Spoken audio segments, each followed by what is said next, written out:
اعوذ باللہ من الشیطان الرجیم بسم اللہ الرحمن الرحیم۔ ناظرین محترم و سامعین کرام، السلام علیکم ورحمۃ اللہ وبرکاتہ۔ آج کا ہمارا موضوع ہے اجتماعی مسائل۔ ہم اس کا آغاز اس طریقے سے کرنا چاہ رہے ہیں کہ ایک انسان جب کمال پہ پہنچنا چاہتا ہے تو اطمینان، اکمال، تکمیل کے وہ مراحل کیسے طے کرے کہ جس میں وہ دنیا میں بھی مطمئن اور سرخرو ہو جائے اور آخرت میں بھی کامیابی حاصل کرے۔ خلاصے مطلب جس کو میں پہلے بیان کرنا چاہوں گا وہ یہ ہے، یہ تمام ان چیزوں کی برگش خود ہماری جانب ہوتی ہے، یعنی خداوند عالم نے انسان کو اختیار دے کر پوری کائنات کی چابی اس کے ہاتھ میں دی ہوئی ہے۔ اب یہ اپنی مرضی سے اس کو جس طریقے سے استعمال کرے، اگر صحیح استعمال کرے گا تو سارے راستے خود بخود کھلنا شروع ہو جائیں گے۔ وَلِلَّهِ جُنُودُ السَّمَاوَاتِ وَالْأَرْضِ جو ہیں خدا کے لشکر اس کے لیے مددگار ثابت ہوں گے اور راستہ کھلتا چلا جائے گا۔ اسی کو اگر غلط استعمال کرے گا تو دنیا اور آخرت کے دروازے بند ہونا شروع ہو جائیں گے اور تمام چیزیں اس کے لیے محدود ہوتی چلی جائیں گی۔ تو پہلی چیز یہ ہے کہ اصل میں ہم خود ہیں۔ اگر انسان نے اپنے آپ کو تیار کر لیا ہے سمجھنے کے لیے تو کائنات کی ہر چیز اس کو سمجھا رہی ہے۔ اگر انسان نے اپنے آپ کو تیار نہیں کیا ہے سمجھنے کے لیے اور اس نے اپنے نفس کو آمادہ نہیں کیا ہے سمجھنے کے لیے تو کائنات کی کوئی بھی چیز اس کو نہیں سمجھا سکتی۔ حتیٰ کہ اختیار اتنا موجود ہے کہ خود شیطان خدا سے یہ کہہ رہا ہے کہ تو نے مجھے دھوکہ دیا۔ یعنی یہ چیز اور خداوند عالم آیہ کریمہ کو قرآن میں نقل بھی کر رہا ہے، یہ ہمیں بتانے کے لیے ہے تاکہ ہمیں پتہ چل جائے کہ ہر انسان اپنی مرضی سے جہاں تک جانا چاہتا ہے وہ جا سکتا ہے۔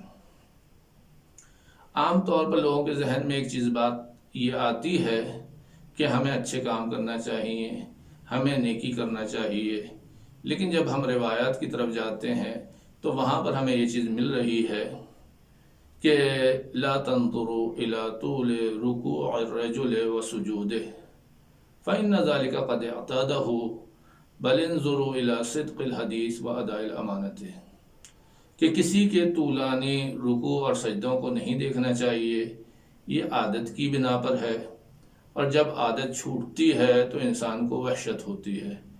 اگر انسان کو پہچاننا ہے تو آپ کو دیکھنا ہوگا کہ کتنا سچا ہے، کتنا امین ہے۔ رسول اکرم صلی اللہ علیہ وآلہ وسلم نے اپنے کردار کے ذریعے سے صادق اور امین ہونے کو منوایا اور یہ نتیجہ کائنات کو دیا ہے۔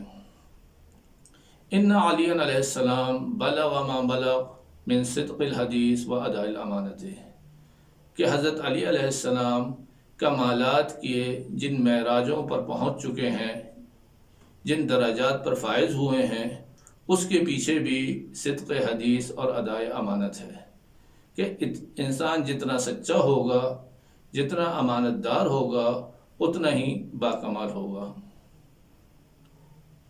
جب انسان دوسروں سے سچ بول رہا ہے، دوسروں سے امانت داری کر رہا ہے، یہ چیز ہمیں نظر آ جاتی ہے، لیکن اصل چیز یہ نہیں ہے۔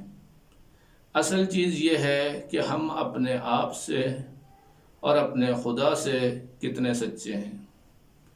اگر ہم اپنے آپ سے سچے ہوں گے تو ہم سب لوگوں سے سچے ہیں، خدا سے بھی سچے ہیں، لوگوں سے بھی سچے ہیں۔ لیکن اگر ہم اپنے آپ سے سچے نہیں ہیں تو ہم کسی سے بھی سچے نہیں ہیں۔ اگر ہم اپنے اندر امانت دار نہیں ہیں تو باہر کی امانت داری ہمیں فائدہ نہیں پہنچا سکتی۔ تو خلاصے مطلب آج کے درس کے اعتبار سے میں نے جو آپ کے سامنے پیش کیا وہ صرف اتنی سی بات ہے کہ اصل کائنات کی چابی ہمارے ہاتھ میں ہے۔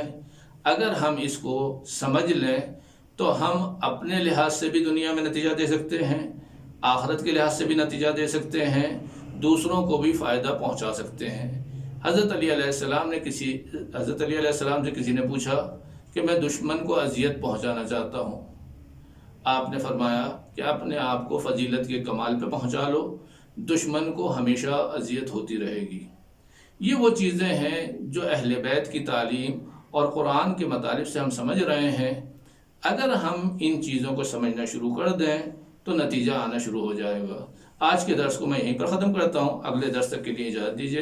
السلام علیکم ورحمۃ اللہ وبرکاتہ۔